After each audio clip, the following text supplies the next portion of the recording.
I think आपके पास आते हैं राशिद भाई सबसे पहले, you know lot of people want to know क्या toss was the changing factor, क्या न्यूजीलैंड को कल टॉस जीतकर बैटिंग ही करनी चाहिए थी?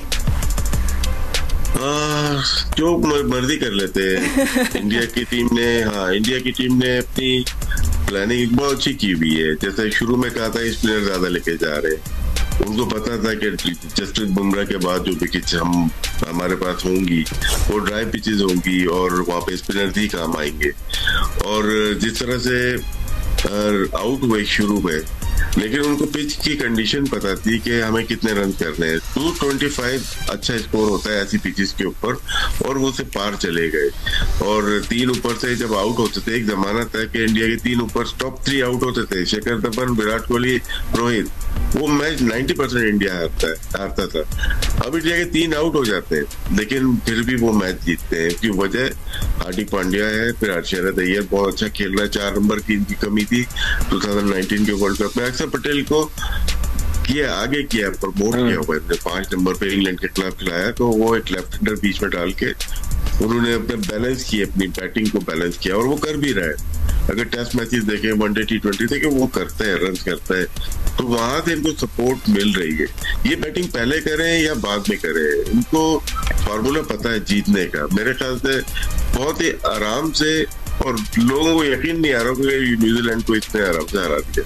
मेरे ख्याल से थोड़ी रेजिस्टेंस की है विलियमसन ने, अदरवाइज ये 100 रन के मार्जिन होता है। मुझे भी लग रहा था थोड़ा न्यूजीलैंड और क्लोज आ सकता था, बट एनीवे सिको, and I think yes it's about reading the pitch properly, it's living there, you know advantage जो इंडिया के बारे में सब इतने दिनों से बातें कर रहे हैं, ठीक है। बट 37 ओवर्स कल स्पिनर्स ने कराए, and they just did not let the batters move. हम लोग जब मैच देख रहे थे, तब कह रहे थे बैटिंग ही नहीं करने दे रहे न्यूजीलैंड के बैटर्स को। So really credit goes to all of them, but of course Varun, who is very new, very improved and just so good. देखो, तुम्हारा जो कमेंट था कि best team in the world, मैं इस पे थोड़ा सा इख्तलाफ नहीं, मैंने नहीं बोला, मैं दूसरा मैंने बोला क्रिकेट एक्सपर्ट्स एंड पंडित्स कह रहे हैं। I never said that best team. एक टीम जो एक ही जगह पे खेल रही है, अपनी मर्जी से खेल रही है, हर चीज जस्ट नॉट चैंपियंस ट्रॉफी से अंदर इंडिया पहले से भी जीती हुई आ रही है, so just give that credit. They are the best team in the world. उनका कुछ बहुत सारे एडवांटेजेस उनको मिल जाते हैं, उसको वो यूटिलाइज करते हैं। हाँ, टीम की सिलेक्शन उनकी बेस्ट थी। अब मैं कल भी अपने एक प्रोग्राम में ये कह रहा था कि 4 स्पिनर खिला रहे हैं, और हमारे सिलेक्टर्स ने 1 सिलेक्ट किया था। मैंने तो नकवी साहब को बोलता हूं कि सर, जो भी जिसने भी आपको मशवरा दिया था कि 1 स्पिनर का, उसको तो आप स्टेडियम में ना घुसने दें, उसको निकाल के बाहर के। आइंदा कभी उससे क्रिकेट का मशवरा ना करें कि जो इतने नालायक बंदा था जिसने आपको ये मशवरा दिया कि 1 स्पिनर काफी है, चाहे वो सिलेक्टर हो, कप्तान हो, जो भी आपका एडवाइजर है। आप खुद देख लें कि इंडिया कितनी तैयारी के साथ आया। और जिस तरह भी राशिद कह रहा था कि जो इंडिया और पाकिस्तान की टीम में जो फर्क है, वो बीच के अंदर जो आके पांड्या खेलता है। और एक और चीज मैं बोलूं, कल मुझे ऐसा फीलिंग आई है कि टॉस जीत गया था अपना न्यूजीलैंड, ठीक है ना, और उसने बॉल किया, मैच उसके हाथ में आ गया कि वो किस तरह खेलना चाहता है, ठीक है। वो उसने ऐसा लग रहा था कि जैसे विलियमसन आउट हुआ है, वो तो पीछे पलट के ही नहीं देखा उसने। मैं हैरान हूं कि क्या किया उसने। तो मुझे ऐसी फीलिंग आ रही थी कि वो चाहते ही नहीं थे शायद ऑस्ट्रेलिया से खेलना, शायद। मैं I might be wrong, that's my opinion. मैं बैठा मैच देख रहा था, ये सिकंदर कह रहे हैं, ये सिकंदर मैं कह रहा हूं, मैं हो सकता है आई एम रॉन्ग। मैं मतलब 1980 का खिलाड़ी हूं ना, लोग कहते हैं हम 1980 के हैं, तो मैं 1980 के हिसाब से सोच रहा हूं कि क्या था ये, कि कोशिश ही नहीं की। थोड़ा सा मुझे फीलिंग ऐसी आई। तो हो सकता है कि वो जैसे कि अगर इंडिया टॉस जीत जाता तो आई एम श्योर वो भी पहले जो है बॉलिंग करते, एंड में फील्डिंग करते, ताकि उनको पता चल जाता कि वो किस तरह मैच को लेके चलना। That's my feeling. मैं बैठ के देख रहा था मैच, मैंने कहा वो तो मुझे समझ भी नहीं आया। खैर एनीवे, बहुत अच्छा खेल गए वो। और स्पिनिंग ट्रैक आपने देखा, इतना बड़ा स्पिन, ये वनडे क्रिकेट में इतना बड़ा स्पिन है। उनका कंट्रोल है, आईसीसी का मतलब क्या, इंडियन क्रिकेट कंट्रोल, सब कुछ उनके हाथ में कि किस तरह की पिच बननी है, कौन बनाएगा। आईसीसी में कौन है इस वक्त प्रेसिडेंट, कौन है? ठीक है, न्यूजीलैंड के बैटर्स की भी हम लोग थोड़े बात कर रहे थे। आप तो सारा खेल तो उनके हाथ में। चले सही, अब न्यूजीलैंड के बैटर्स की भी बात कर रहे थे। So Tom Latham has played 3 matches, 187 runs with the strike rate of 93। Rachin Ravindra, we want to see more of him. 2 matches उन्होंने खेले, 118 runs with an average of 59। Will Young, Glenn Phillips and Kane Williamson आपके सामने, जिन्हें 3 matches खेले, 87 runs बनाए। with an average of 29. So just it's going to be interesting कि अब New Zealand और साउथ अफ्रीका के खिलाफ जो मैच है, I am very excited about that one. वैसे कल इंडिया ऑस्ट्रेलिया का भी बहुत अच्छा होगा, बट आमिर आपके पास आएंगे. I mean, हम लोग वरुण की बहुत सारी बातें कर चुके हैं, यू नो, बड़ी सिंपल, उनकी बड़ी कैजुअल बोली लगती है, but it's so stylish. I think plan था उनके पास, एग्जीक्यूशन, राइट, कि हमने इस प्लान के साथ जाना, और प्लान सिंपल था, ball within the stumps, and that's exactly what they did. जी बिल्कुल ऐसे ही. और इसमें रोल कप्तान का भी बड़ा होता है कि वो अपने बॉलर्स को कैसे यूज करता है. और अगर आप रोहित की कप्तानी को देखें तो आप T20 वर्ल्ड कप से देख लें, वो कप्तान बहुत स्मार्ट है, उसको पता है कि किस टाइम पे कौन सा बॉलर लेके आना. बड़े तरीके से आप देख लें, कल उसने शामी को भी पूरे ओवर नहीं करवाए उस तरह. तो हमारा डिफरेंस ये है कि जो थॉट प्रोसेस है ना, वो बाय बुक होता है, लेकिन वो आउट ऑफ द बॉक्स जाके सोचता है. वो कंडीशंस को बहुत अच्छे तरीके से यूज करता है. वो अपने बॉलर्स को, उसको पता है कि किस टाइम पे किस बॉलर को यूज करना है. अगर कप्तान को ये पता हो ना कि किस टाइम पे किस बॉलर को यूज करना है, तो आपके लिए चीजें बहुत आसान हो जाती हैं. वरना जब आप बाय बुक चलते हो ना कि आमिर ने 10 ओवर करने हैं, दूसरे बॉलर ने 10 ही करने हैं, चाहे जो मर्जी सिचुएशन हो, प्रॉब्लम तब आती है.